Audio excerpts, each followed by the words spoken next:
po conscious about kung yung convenience ng kausap mo. Dagdag ni Poa, inapisuhan si Duterte na huwag na munang sumagot ng mga tanong tungkol sa kanyang paglilitis para hindi malabag ang mga patakaran ng Senate Impeachment Court. We're very mindful with talking about the merits of the case. Kung umiwas po kami, baka hindi na kami lumahok dito sa Senado. Samantala, reaksyon naman ng prosekusyon. Welcome to the blood bank, Madam Vice President. But you cannot have a blood bank from the sidelines. You cannot have a blood bank from through proxies. Hindi pwedeng mga abogado lang yung pumarap po sa paglilitis.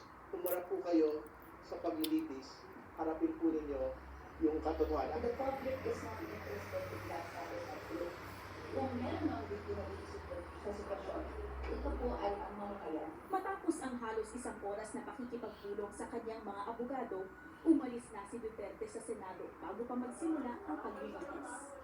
Katrina Domingo, ABS-CBN News. Sinalang na ang unang testigo sa ikalawang araw ng impeachment trial ni Vice President Sara Duterte, kung saan sumentro ang diskusyon sa video ng umano'y pagbabanta niya laban sa Pangulo, First Lady at dating Speaker of the House. Pero bago yun, may diskusyon tungkol sa conviction threshold o kinakailangang boto ng senador para makonvict ang bise, pati na rin sa pagbisita ng vice-presidente sa Senado. At live mula Senado, nagpapatrol RG Cruz. RG, ikwento mo ano ang nangyari bago sinalang ang unang testigo.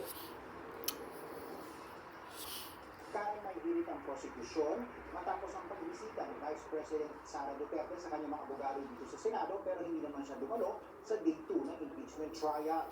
Iniharap din ang prosekusyon sa impeachment court ang una nitong testigo kaugnay ng Article 4 o ang pagbabantang pagpapatay sa Pangulo, unang ginang at dating Speaker.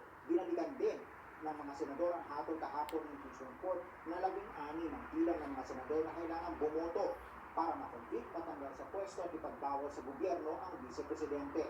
Matapos na bisitahin ni Vice President Sara Duterte ang kanyang defense team sa Senado ilang oras bago ng impeachment trial, nagtanong muna ang prosekusyon sa Senate Impeachment Court. My respectful query, Your Honors, please, which could be directed to the defense counsels, is if the Vice President is in the premises, does she intend to appear personally before this impeachment court? Because we are already respectfully informing this honorable court that we will manifest, that we will have a written request for her presence in connection with this article on grave threats. Your Honor. You can very well do that with the presentation of your witness through direct and cross-examination, redirect and recross. To answer, the impeachment rules do not mandate nor require the respondent to attend. Should the counsel for the prosecutors desire to call the respondent herself, the court will act on that motion and request once it is made and or filed and need not make a ruling at this point in time. Karen, sakaling